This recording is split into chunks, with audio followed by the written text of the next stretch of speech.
Hey guys, tonight we're headed somewhere cold, wet, and entirely too muddy for comfort because you've just stepped into a Scandinavian bog. It smells like decaying pine and regret. Your boots squelch through the peat, and just when you're about to give up the search, your fingers graze something hard and ridged beneath the surface. You pull it free, a narrow tooth-lined sliver of bone, dark with age, but unmistakable. A Viking comb. But here's the weird part. Along its spine are scratch marks, careful, deliberate ones. Not random. Not wear and tear. You squint. These are runes. Letters. Words.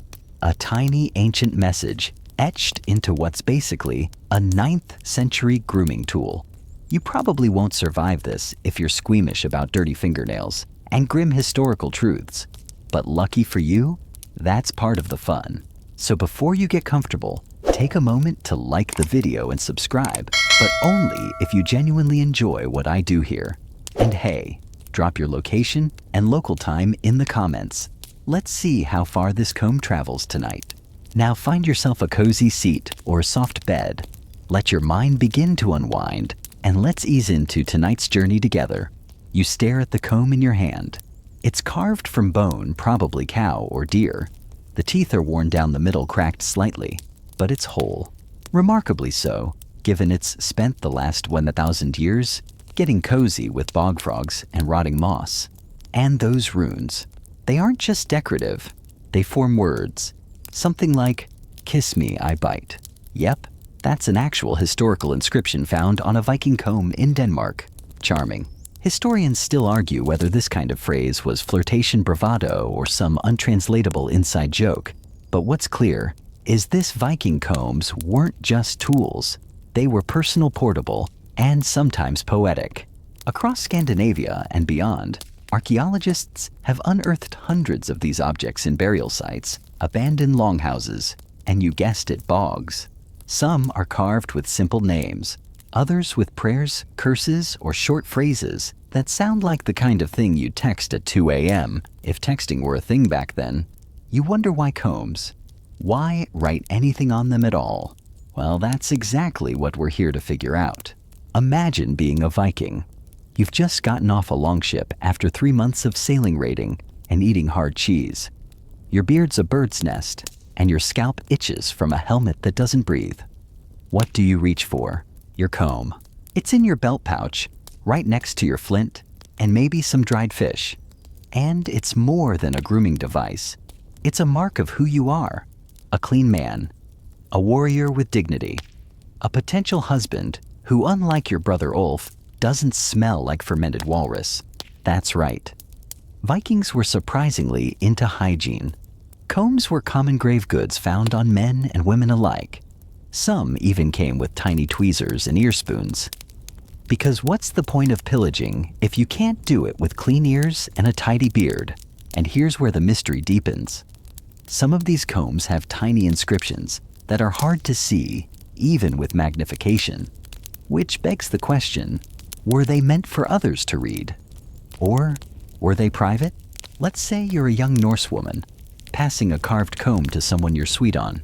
Maybe you've scratched his name into it, or a line of poetry, or maybe something a little spicier. There's a comb from Trondheim with runes that translate loosely to, "Think of me when you comb." Bold move. But just as easily, the comb might carry a warning, a curse, a reminder.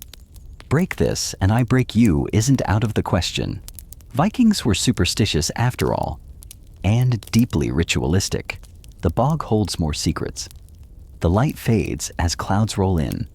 Your fingers, still clutching the comb, begin to tingle, not from cold, but from the creeping suspicion that you've touched something personal, something sacred. Because let's face it, when someone takes the time to carve a message into their hairbrush, they're not doing it casually. That's a message meant to last, meant to travel, meant to be found, even if it takes 1,000 years. You pocket the comb, not out of theft, but out of reverence. Because tonight we start untangling the message left behind, not just by one Viking, but by hundreds, maybe thousands. A lost language of vanity, fury, and longing, hidden in the most unexpected of places. And you're holding the first clue.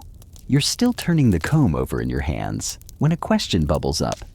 Who taught Vikings to write on their combs in the first place? The obvious answer is, someone had to teach them how to write, period. Contrary to modern assumptions, the Vikings weren't just muscle-bound axe throwers who grunted at the moon and wrote nothing down. No, these people had runes, angular carved letters used across Scandinavia and parts of the British Isles. Runic writing predates the Viking Age and was used long before Norse mythology got marveled.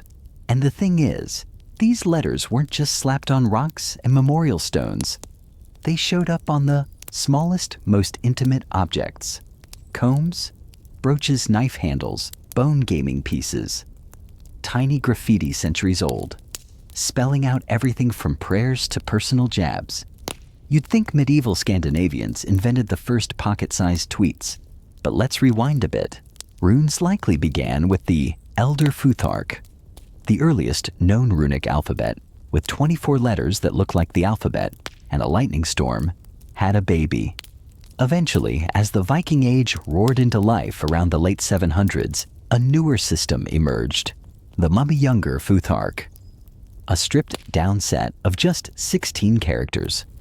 Because when you're raiding Paris or building longships, who has time for extra consonants, historians still argue whether this reduced system made communication simpler or just lazier. But one thing's clear, the shift in alphabets coincides with a cultural shift. More mobility, more trade, more interaction with the outside world. And so the idea of writing on combs might have started out simple. A mark of ownership, a name, a symbol scratched in so your cousin wouldn't accidentally take your grooming tool on the next raid. But quickly it became something more. Imagine this, you're in Hedeby, a bustling Viking trade town sometime around the year 875.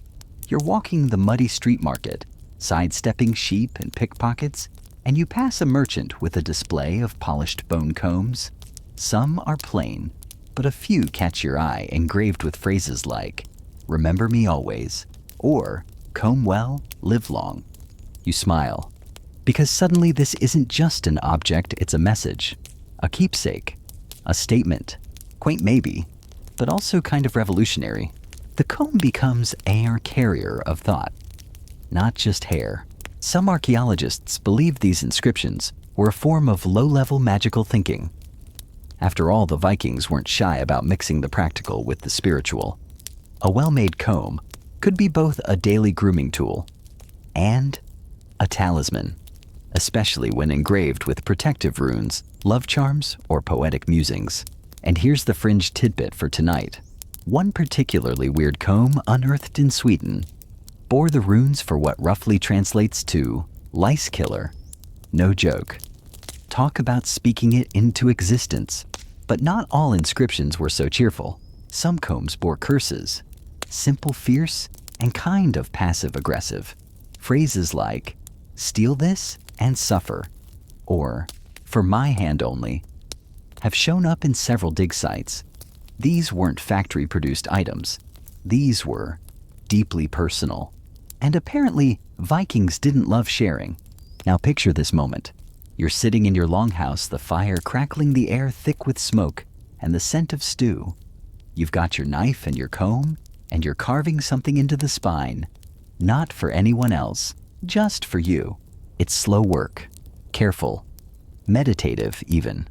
The way the runes scratch in one at a time. You're not a trained scribe, but you don't have to be. This is your message in your hand, going with you wherever you go. In that way, combs become a kind of portable diary, a confession, a prayer, a boast, and maybe, just maybe, a way to sin at last time. Because sure enough, centuries later, someone finds it covered in dirt, broken at the tip, but legible. Someone like you. The idea makes your head buzz a little. What would you carve if you knew it would survive 1,000 years? A joke? Wish a warning. You glance again at your comb, the one from the bog, and wonder if the person who carved, "Kiss me, I bite," ever expected someone in the 21st century to read it under a desk lamp sipping chamomile tea in fuzzy socks. Probably not, but maybe that's what makes it magical. The air in your room feels a little different now, thicker somehow, like it's holding its breath. You lean back, comb still in hand, and realize something strange. You're not thinking about the Vikings anymore. You're thinking about yourself, about the things you carry every day. Your phone, your keys, your little rituals, and how utterly silent they are. Not in a literal way, but spiritually, emotionally. No messages scratched in. No whispered legacy hiding in the margins. But Viking combs, they spoke. And the fact that they were used daily, held in hand, pressed to scalp tucked into belts or pouches, means they were both intimate and ever-present. These weren't shelf pieces. They were worn, cherished, used until the teeth broke off and the engraving faded. Still, some have endured. Take, for example, the comb found in York, England from the 10th century. It reads, "Thor owns me." Short, possessive, utterly metal. You can practically hear the drop-tuned guitars behind it. But does it mean the god Thor? Or a guy named Thor who was very possessive about his comb? Historians still argue whether it was a religious dedication or just the medieval equivalent of writing your name on your lunch in the office fridge. Other combs are even more ambiguous. One unearthed in Denmark is carved with the word alu. That's it. Just 3 letters. Alu. What does it mean? Nobody's quite sure. Some say it's a charm word like abracadabra or amen. Others think it's a feminine noun tied to ritual drink. And one researcher swears it's an onomatopoeia for the sound of chugging mead. You decide not to carve alu into anything until someone figures it out. But this mystery, the way these carvings straddle meaning and ambiguity, is exactly what makes them so mesmerizing. They turn a simple grooming tool into a vessel for puzzle pieces, dreams, and ancient jokes we can't fully translate. Let's pause here and admit something awkward. The modern world, for all its brilliance, kind of sucks at this. We've got emojis, hashtags, autocorrect. But where's the romance of all carving?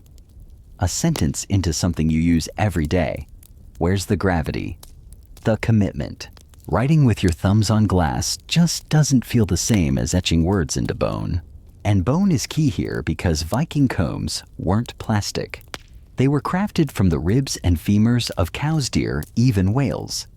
Each one shaped with obsessive care, smoothed by hand, and likely treasured beyond what we imagine today.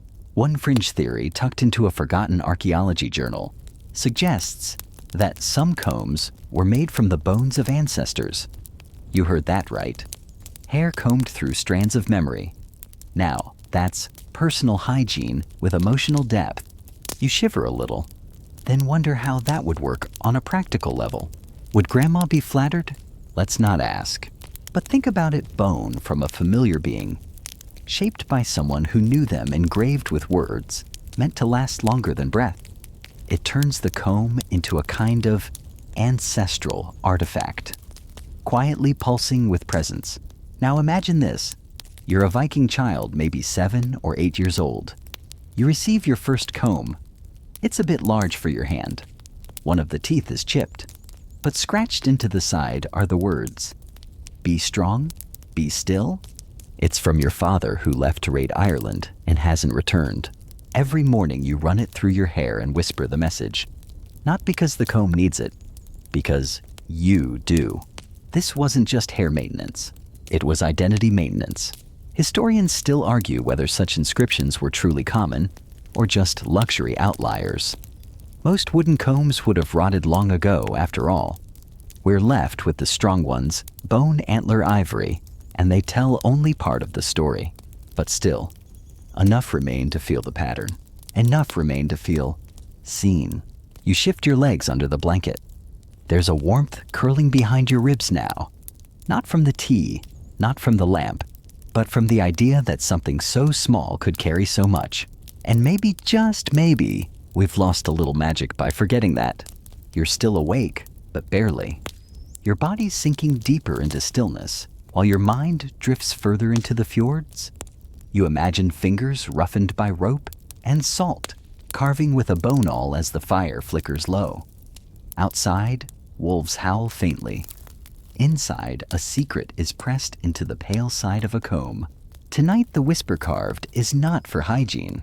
It's a warning, a threat, or a confession. This was the other side of Viking inscriptions messages that didn't just express love or loyalty, but power pain and purpose and combs.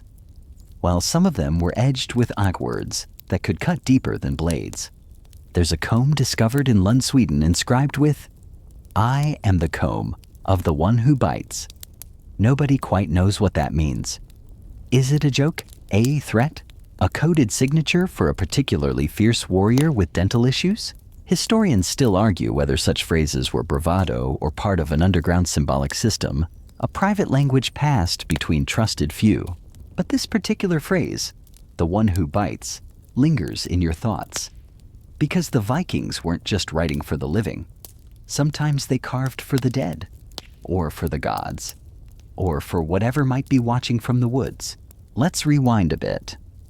Imagine you're in Hedeby around the year 850. You've just returned from a trade journey south, and in your pouch is a fine whalebone comb. You sit down beside your friend, maybe lover, and ask them to hold it steady while you carve a message into the side. The text, "I wait in darkness. Return to me." You don't tell them what it means, but years later, they still carry the comb. And every time their fingers find the message, it's like you're whispering through the grain.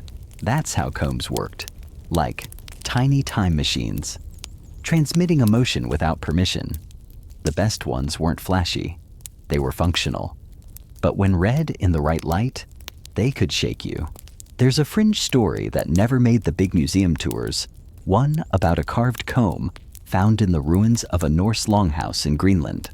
The inscription had been partially erased, perhaps by time or perhaps by someone trying to unsay whatever had been said.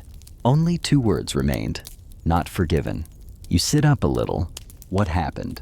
Who wasn't forgiven? Who needed that reminder pressed into the teeth of a comb? We'll never know. But you can bet that whoever carried it didn't forget, because combs were private, tucked into belts, hidden in satchels. You didn't wave them around like swords. You took them out when you were alone before sleep after bathing, when thinking about the choices you'd made or were about to make. This is where carving became intimate warfare, a way to store what you couldn't say out loud. Some inscriptions were even rumored to contain spells. You heard that right. Combs weren't always about grooming. Some were carved with runes designed to bind fate, influence dreams, or redirect harm.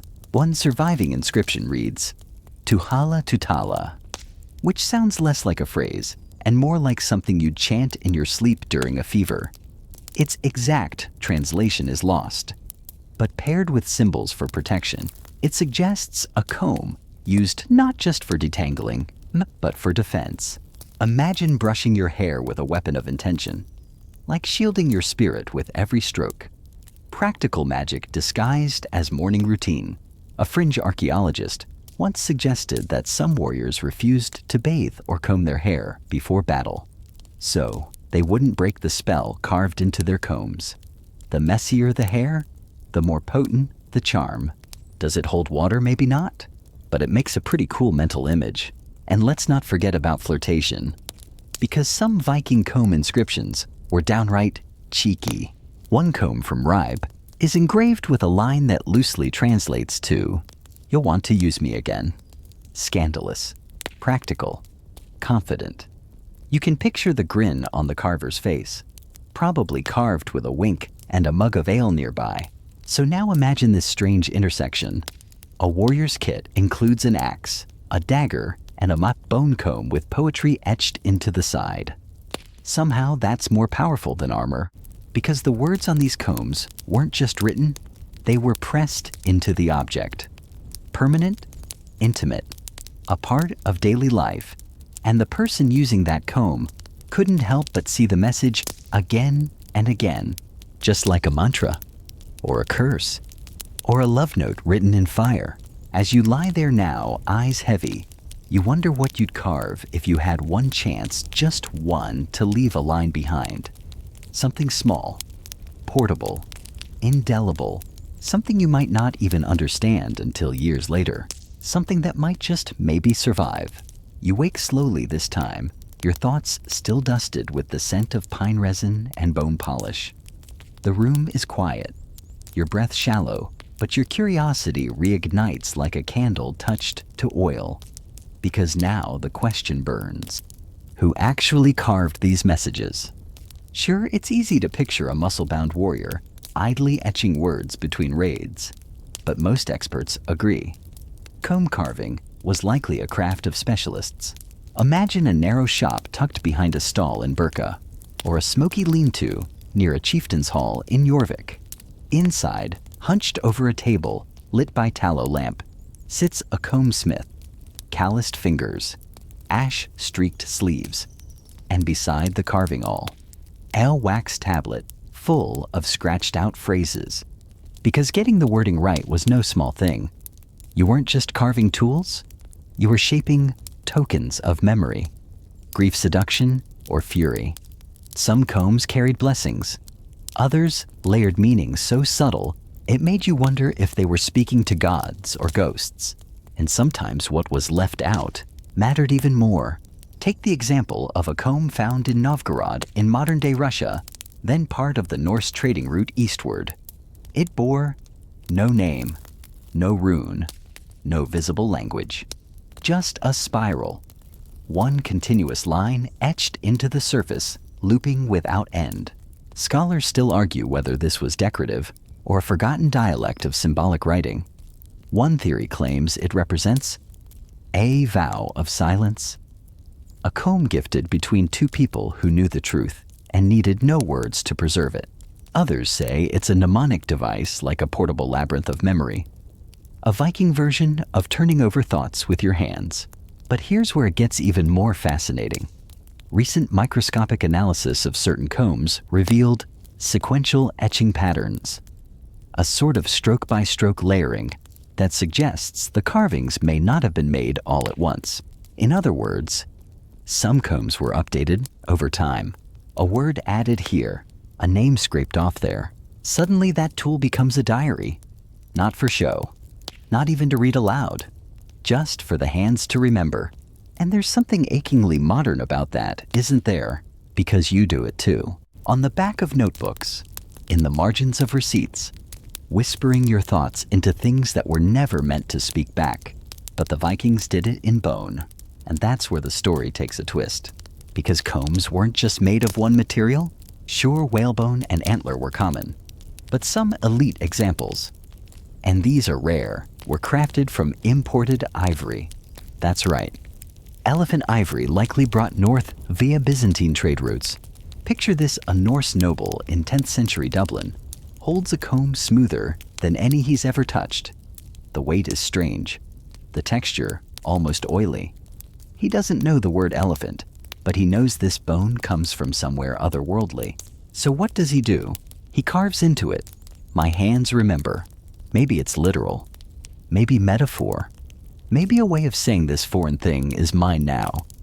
Or maybe it's just his truth, plain and vulnerable. Some carvings are even rumored to have included coded runes, where only every third or fifth symbol bore meaning like encryption centuries before computers. Historians still argue whether this technique was widespread or just a party trick used by clever scribes. But either way, it reveals a yearning to hide meaning in plain sight. And isn't that the heart of so many human things? Tattoos, diary locks, love songs with lyrics that only one person truly understands. Which brings us back to the combsmiths. Many weren't simply artisans. Some were rumored to be half shamans, half jewelers, called upon to carve charms or curses into tooth combs, meant for childbirth, marriage, or even protection during sea voyages. There's a famous fragment from a comb found near Bergen. The inscription, incomplete but chilling, reads, "Let this wind pass over us, not through."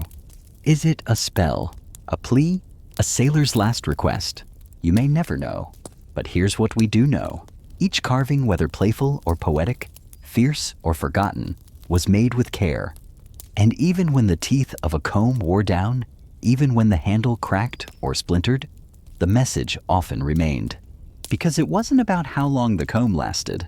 It was about whether the words carved into it ever truly faded. And right now, lying in bed centuries later, those words are still echoing. You reach an invisible hand across time, brushing gently across the worn edge of a Viking comb. Your fingers catch on a groove. You lean in not to read, but to listen. And maybe, just maybe, the comb whispers back. You shift in your blankets, still warm from the echo of that whisper, and realize we haven't talked about one of the most unexpected places these combs show up: graves. Yes, burial sites across Scandinavia, the British Isles, and even the far-flung Norse outposts like Greenland have turned up combs buried with their owners. And not just any combs. Personal inscribed combs, tucked beside ribs, nestled near hips, or slipped inside linen pouches tied to the wrist. Now think about that. You're going into the afterlife, sword at your side, boots strapped tight, and what else do you bring? A comb, one with words etched deep enough to follow you past death. Historians still argue whether this was symbolic grooming for the journey to Valhalla or something else entirely. Some believe the comb acted as a protective amulet, warding off evil spirits that might cling to unkempt hair. Others claim the writing itself was the charm, a message to Hel or Freya, or whichever god stood at the gate. The most curious part: not all of these combs are functional.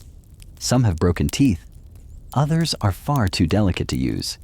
A few even show signs of being burned before Adkir burial. That's not grooming. That's ritual. In one burial mound near Uppsala, archaeologists found a comb resting inside a wooden box, surrounded by dried herbs, lavender mugwort, and something that looked suspiciously like birch bark shavings. On the comb, "Let me pass untouched." A request, a command, a prayer. It's as if the deceased knew their spirit might get stopped at the door and left a written note to slip past the bouncers. And that's not even the strangest example. One grave in Hedeby held the remains of a woman, likely a healer. Beside her lay 4 combs, each inscribed on a different side. One for winter, one for harvest, one for protection, and one unreadable. The characters aren't Elder Futhark. They're not younger Futhark. They're not Latin Greek or even decorative knots. Some say they're a private code, invented by the carver and shared with no one else. And here's where your imagination starts to stretch, because the more you look at Viking combs, the more they stop being tools. They start feeling like keys, not just to unlock tangles of hair, but to unlock memory, identity, passage, maybe even doors between worlds. And yet among all these grave goods and mystery inscriptions, some combs tell stories so human, they almost hurt. There's one from Ribe that reads simply, "Wait for me," found not in a grave, but in a collapsed floorboard of what used to be a workshop. No name, no reply. You imagine the person who dropped it, the person it was meant for, the moment missed, the silence that followed. It's easy to romanticize the Vikings as raiders and warriors, but they were also people who missed boats, broke promises, and carved longing into everyday things.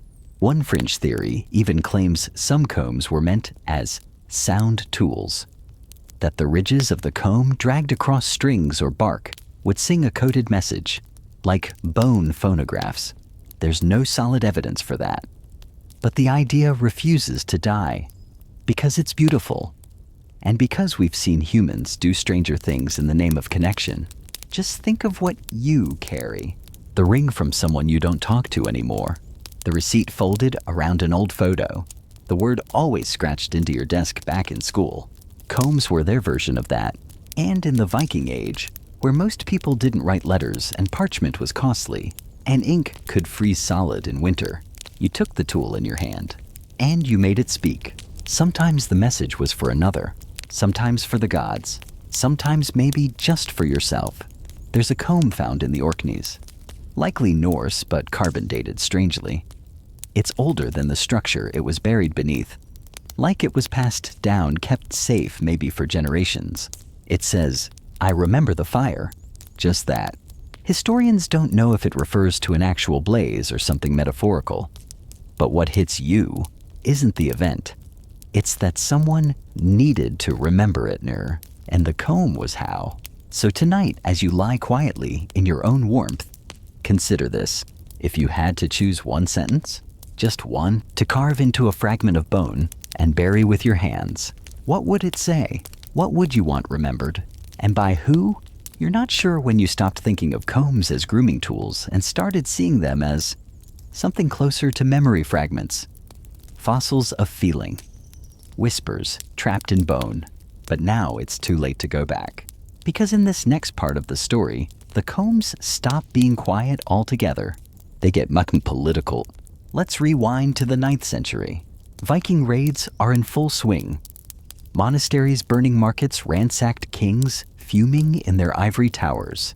But in the middle of all this chaos, something curious starts popping up. Combs with messages.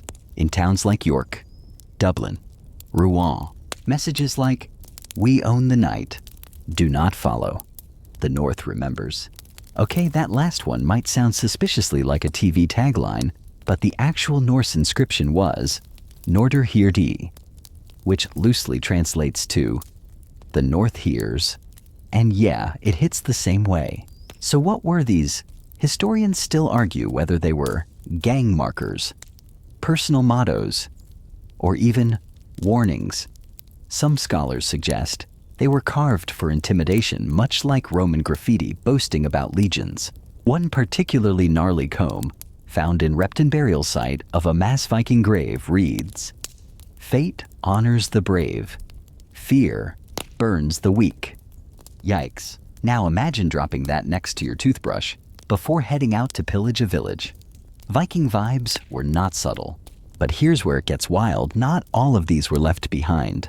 Some were planted, deliberately placed in Christian churches, hidden under altar stones, tucked into the folds of scrolls, as if to say, "We were here. We see you. We don't care." One French monastery recorded a strange event.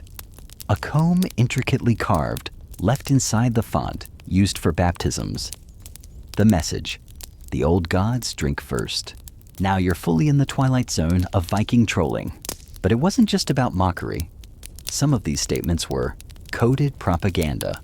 Archaeologists discovered a broken comb under a marketplace in Hedeby that reads, when reconstructed, "The king is a shadow. We are the light." Who we were remains a mystery, but it hints at the possibility of Viking underground networks. Small groups resisting centralized rule, leaving behind quiet declarations of defiance in the most mundane of places. And because it's etched on something as everyday as a comb, nobody thought to censor it. The Roman Empire had coins. The French had pamphlets. The Vikings, they had young pocket-sized bone manifestos. Let's pause for a moment and admit how absurdly cinematic that is. You're a Norse rebel living under the rule of some warlord turned king. You can't afford scrolls or a bard to sing your truth. But you have this comb, and you have a knife, and your rage has edges. So you carve your poem into horn. Carry it with you. Let it speak for you when you can't. Do not kneel. Truth needs no banner. I was not silent. Modern scholars catalog these carvings like graffiti. But if they are graffiti, they're the kind that makes your stomach twist, because they're intimate and desperate and brave. And they survived. One even made it all the way to Iceland, where it was unearthed beneath volcanic ash. The inscription, "Simi, free men don't bury their names." And the kicker, the comb was snapped in half, intentionally. Some believe that was the ritual to carve your truth, then break the tool, so it could never be used again. A final word, a sealed vow. And what makes all this even more chilling is that we almost missed it. For decades, museums didn't bother translating combs. They were cataloged as domestic objects, tossed into drawers behind flashier finds, helmets, shields, gold. Only when someone looked closer, decades later, did the words start surfacing. Now teams are going back through collections, rereading what was once dismissed. And every year, A few more voices will rise from the archive. Not kings, not generals, but ordinary hands, saying things like, "She waits for me in frost. I saw the sea eat the moon. We built something here." Not declarations of victory, but proof of much presence. So now you lie there in the dark, turning all this over. The idea that while cathedrals rose and kingdoms fell, while maps redrew themselves and lines were inked across oceans, someone out there was quietly scratching their soul into the teeth of a comb, so it wouldn't get lost, so anyone might someday find it. And listen, by now you're practically running your fingers over phantom runes, tracing lines on your own hairbrush, and wondering, what would I carve if I had to leave just one message? But the next discovery shifts things again, because carving into combs wasn't just for rebels, lovers, or warriors. Sometimes it was for the dead. Let's go to Birka, a Viking Age trading center on an island in Lake Mälaren, Sweden. Archaeologists there unearthed hundreds of graves. Warriors, merchants, children, but in a grave from the 10th century, one marked with nothing more than a flat stone, they found a comb. Plain, worn, hickory-colored with age, and on its underside, where no one would ever see unless they turned it over, a single line. "Wash her hair for me." That's it. No name, no signature, just those 5 words. Now pause, because here's where you feel your throat catch. Maybe this was left by a husband burying his wife, or a mother saying goodbye to a daughter. Maybe she loved the way her hair smelled after rain, or always combed it before bed, or once told him to never let it tangle even in the afterlife. Historians still argue whether this message was meant for the gods, for mourners, or for the one being buried. Some believe it was a ritual instruction. Others say it was just grief carved into wood. But what's clearer is this: the comb was never meant to be used again. This wasn't just an object. It was an Eid offering. And this wasn't a one-off. Across Scandinavia and into the British Isles, similar combs have been found buried in graves. Some are snapped, others charred. Many rest beneath the skull or nestled in the ribs. Always close, always intimate. One comb found in Orkney had 3 carved lines. He sang when he worked. He feared no storm. Let the sea take him. That last line was etched in a deeper groove. Final, as if the carver pressed harder with every word. This was a death gift, a eulogy, not read aloud but carried close to bone. You picture the ritual, a quiet room, a body laid out, someone kneeling, carving slowly by firelight, the scent of resin, the hush of everything ending, and then snap, burial. Let the earth remember, let the comb carry the words. And it wasn't always sorrowful. Sometimes it was strange, humorous, almost defiant. A woman's grave near Skalna revealed a comb that simply said, "You should see the other guy." That's not a joke. That's history with a raised eyebrow. It makes you smile even now because it proves something vital. The Vikings, for all their myths and metal, were human. Petty, fierce, heartbroken, funny. They carved snark into combs just as easily as poetry. And they didn't need an audience, just a surface and a reason. Sometimes you find these combs buried together, 2 in one grave, matched in shape, but not in words. One reads, "She left too soon." The other, "He stayed too long." That's a novel in 12 syllables.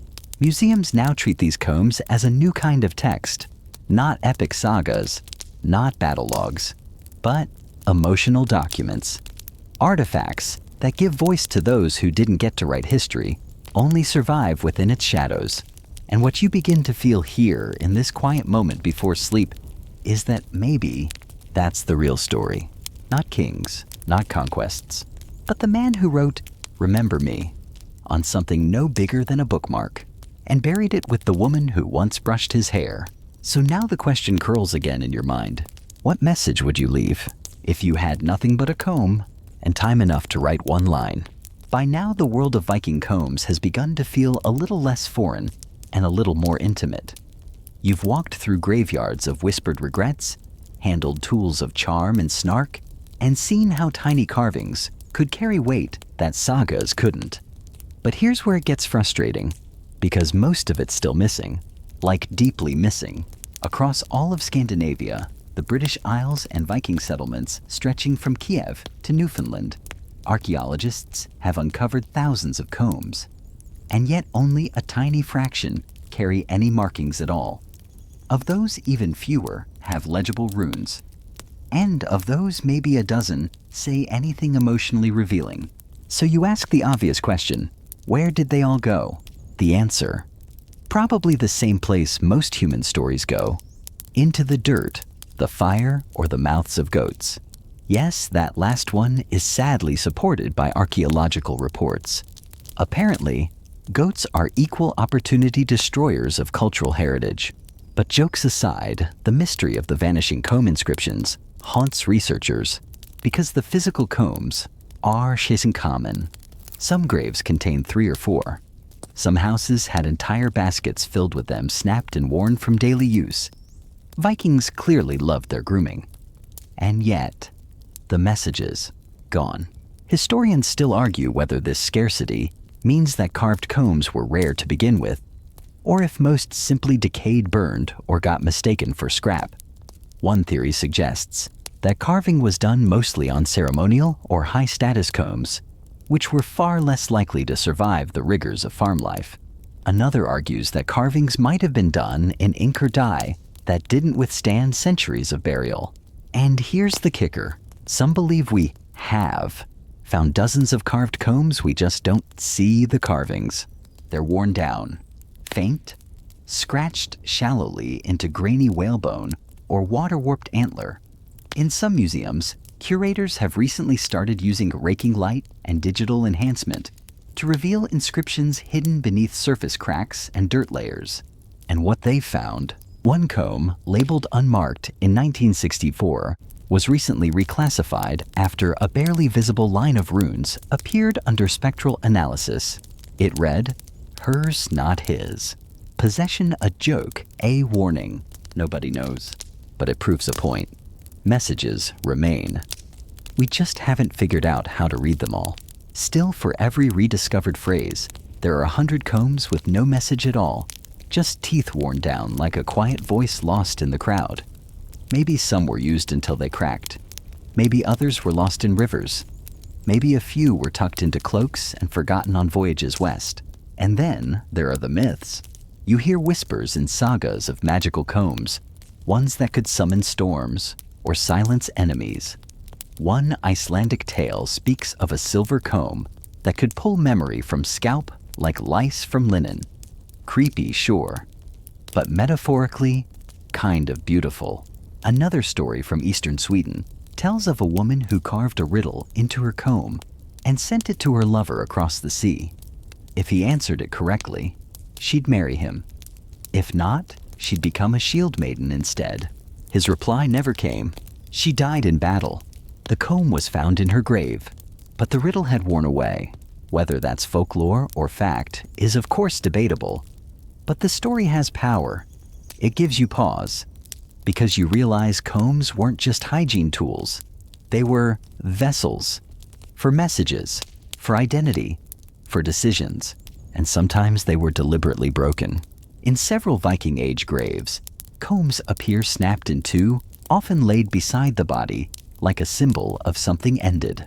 Some researchers interpret this as ritual breaking the object's spirit, so it could follow the dead. Others think it was a way of sealing secrets. If a comb bore a name or confession breaking, it would symbolically destroy the memory. But again, we're guessing, because so much of this story lives in shadows.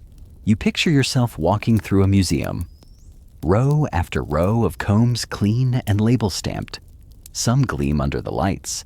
Others sit dulled by time, and on a few a flicker. A scratch, a ghost of meaning just beneath the surface. You lean in, try to read it, but the message is smudged, worn. Almost, but not quite there.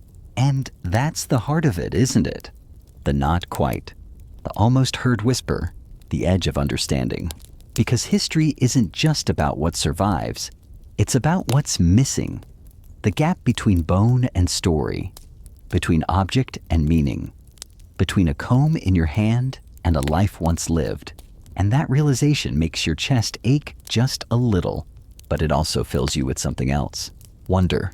Because somewhere out there in a peat bog or riverbank, in a museum drawer or private collection, maybe there's still a comb that hasn't been read, one that holds the name of a forgotten archer, or the last words of a sailor's wife, or just a joke waiting 200 years for someone to laugh at it again. And maybe you'll be the one who finds it. It's nearly midnight now, at least in the world you've been drifting through. But in the world of the Vikings of carved combs, whispered names and vanished meanings, the sun never fully sets. Its light flickers on faint, but stubborn like a rune, pressed into old bone, refusing to fade. And tonight, we end not with an object, but with a question. Because that's what these combs have become. Questions in ivory, questions in wood, quiet ancient provocations waiting for someone to notice. You sit at the edge of an imagined longhouse, now a fire crackling low beside you. Not too bright, just enough to cast shadows across the dirt floor. Enough to make your eyes water if you stare too long. Around you, other figures linger, blurred by time. The hum of the past is constant here. Muffled laughter, the soft scrape of tools, the occasional snore of a dog curled up beside the hearth. And across from you, a woman with calloused fingers and a thin braid down her back, carving something into the side of a newly whittled comb. She doesn't look up, doesn't explain. You lean closer, just close enough to see the runes take shape. But you don't read them. Not yet. Because this final message, whatever it is, belongs to someone else. And maybe that's the point. Because here's a final bit of weird trivia. Scholars now think that some of the carvings on Viking combs might have been made after the owner's death. Yeah, posthumous inscriptions. As in, your comb gets buried with you, and sometime later days, weeks, years, someone digs it up, carves a message on it, and then reburies it. Why? No one really knows. A tribute? A curse? A memory? Or maybe it was an act of defiance of using the dead's property to speak the living's truth. Historians still argue whether that theory holds up, but one thing's certain, it would explain some of the mismatched timelines on recovered combs. Names scratched decades after the materials were dated. Runes written in styles not yet common when the comb was first made.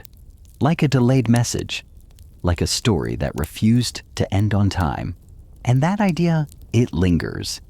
Because you realize that stories like arrows, like dreams, like carved combs, don't always go where we think they will. They get lost. They get broken. They show up in unexpected places, bearing meanings we're not ready for. Sometimes they disappear entirely.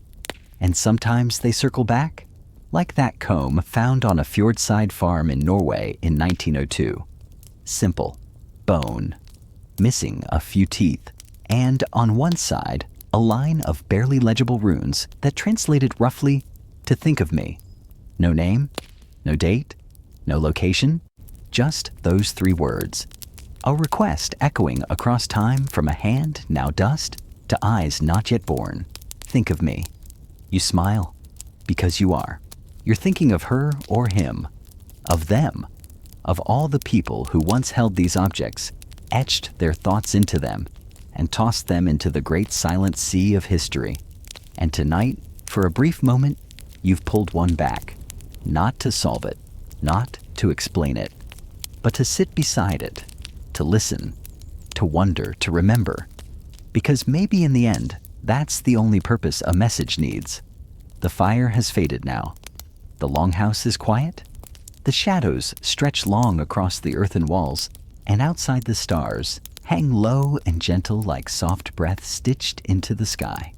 You lie back your head, nestled in the folds of time, your thoughts quieter than they've been in days.